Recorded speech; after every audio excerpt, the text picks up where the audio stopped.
What if I told you that the people who hurt you, the moments that broke you, and even the family you were born into were all part of a plan? A plan you helped create long before you ever took your first breath. I know that might be hard to hear, especially if your life has been heavy, filled with heartache or moments you wish you could forget. But you're not alone in this question. Why would I choose this? The truth is, you chose this life before you were born. And in this video, we're going to remember why. So take a deep breath, get comfortable, and let your soul listen, because what you're about to hear isn't just a theory. It's something thousands of people uncovered during deep hypnosis sessions with a woman named Dolores Cannon, and you might feel it awaken something deep within you too. You're not random, your pain is not meaningless, and your life is part of something much bigger than you've been told. Let's begin. According to Dolores Cannon, author, past life regressionist, and researcher of the soul, we don't just arrive on Earth blindly. Before we are born, our souls meet with guides, advisors, and something she calls the Council of Elders.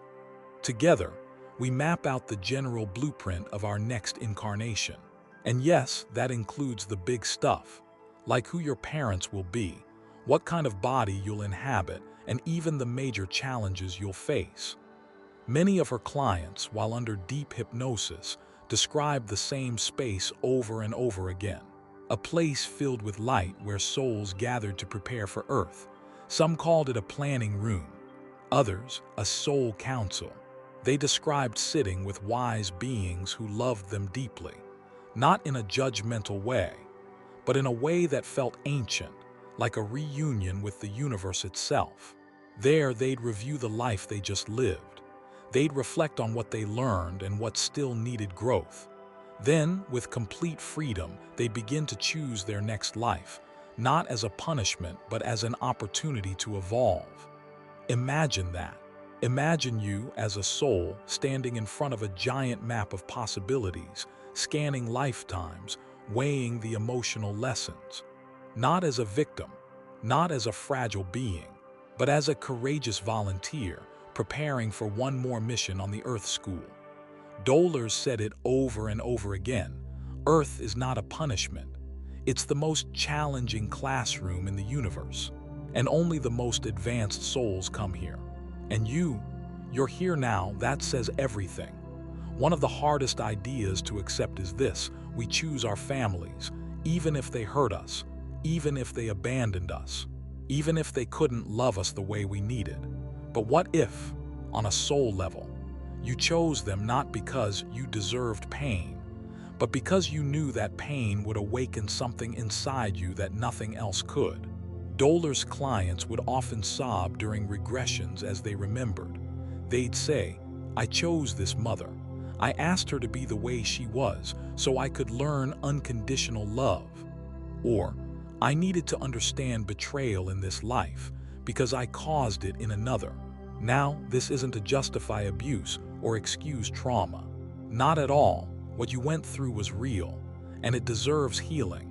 But this perspective isn't about blame, it's about empowerment. You didn't choose your pain because you were weak. You chose it because your soul believed it could transform it, and that transformation would ripple across lifetimes. Your trauma is not your identity. It's the soil from which your soul can bloom. And when you begin to see that, when you begin to remember that you had a hand in designing even the darkest chapters, something incredible happens. You start to take your power back, not from an ego place, but from the deepest well of compassion inside you. Have you ever looked back on a painful chapter and realized, years later, that it changed you in ways you never expected? Maybe it made you stronger, softer, wiser. Maybe it broke your heart just enough to open it. Tell me in the comments what you've grown through. Your story could help someone else feel seen. Dolores' work uncovered something even more beautiful. We don't incarnate alone. We travel in soul groups, clusters of beings we've known across lifetimes. These are the people who show up again and again, sometimes as friends, sometimes as lovers, even sometimes as enemies. But beneath the roles, the costumes, the human drama, there's love, deep soul love. Think about the people you felt instantly connected to, or the ones who have triggered you the most. They might both be from your soul group. In one regression, a woman discovered that her difficult father in this life had been her student in another. In that lifetime, she had failed to protect him. In this one, he challenged her so deeply that it forced her to awaken self-worth. It's all part of the dance. The roles reverse. The lessons evolve, but the love underneath it all, that never dies. So the next time someone challenges you to your core, ask yourself, what if we agreed to this? What if this is part of something much bigger than just this moment? Dolores Cannon's clients described Earth in almost identical ways, no matter where they came from or what language they spoke under hypnosis.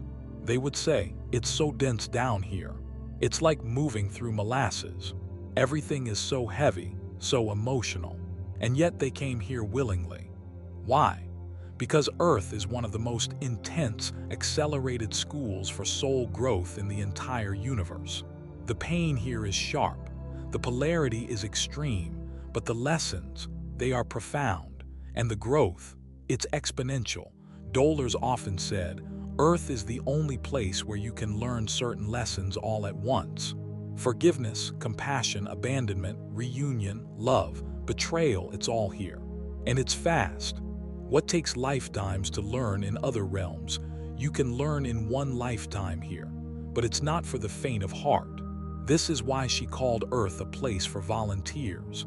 You didn't come here by force. You came by choice. You came because your soul wanted to grow, and because you knew that coming here, at this time, would be an opportunity to not only evolve yourself, but to help lift the frequency of the entire planet. There's a kind of sacred pride in that, isn't there? You didn't come to be perfect. You came to remember who you are in the midst of forgetting. That's the real mastery. Now, let's talk about something important, free will.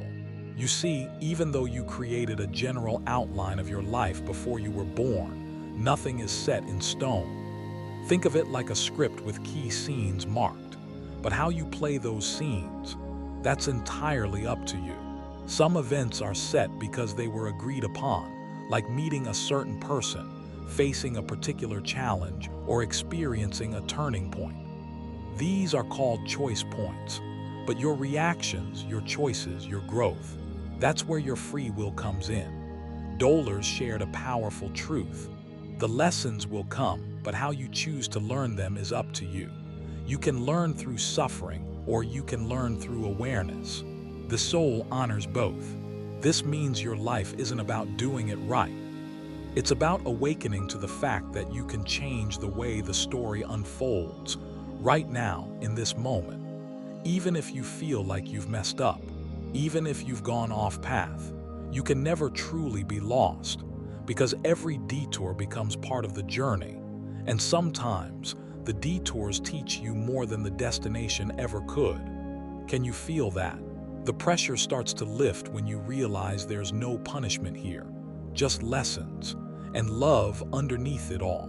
You're not here to be perfect. You're here to be present. Maybe you're wondering now, how can I tell if I'm starting to remember my plan? Here are some signs that your soul is waking up to what it came here to do. Synchronicities, those coincidences that feel too perfect to be random. That's your higher self nudging you. Déjà vu, feeling like you've lived a moment before, even though it's brand new. Emotional awakenings, a sudden wave of clarity during a breakdown. That aha moment in the midst of darkness. Soul recognition, meeting someone and feeling like you've known them for lifetimes. Recurring patterns. You keep facing the same type of challenge until you finally respond differently. That's not failure, it's curriculum. Many of Dolores' clients would burst into tears under hypnosis when they began remembering, not because they were sad, but because they felt the truth. And it felt like home. You don't have to be under hypnosis to feel it. If something in your body is resonating right now, chills, tears, a soft ache in the heart, you're remembering too. Have you ever had a moment where you felt something deeper was guiding you? Like life wasn't random, even if it felt chaotic. If you feel safe sharing, I'd love to hear your story in the comments. You never know who else might need to read it. One of the most powerful things about this teaching is the healing it brings. When you start to see your past, not through the eyes of the wounded human, but through the wisdom of your soul, something shifts. You stop asking, "Why did this happen to me?" And you begin asking, "What did this come to teach me?" Dolores said, "When you understand the bigger picture, there is nothing to forgive." That doesn't mean the pain wasn't real. It means the pain had a purpose. And once the purpose is fulfilled, you can let it go. You can finally exhale. You can stop carrying what was never meant to become your identity. You are not what happened to you. You are what you chose to learn from it. And maybe, just maybe, you are here now because your soul knew that this moment, this remembering, would be a turning point.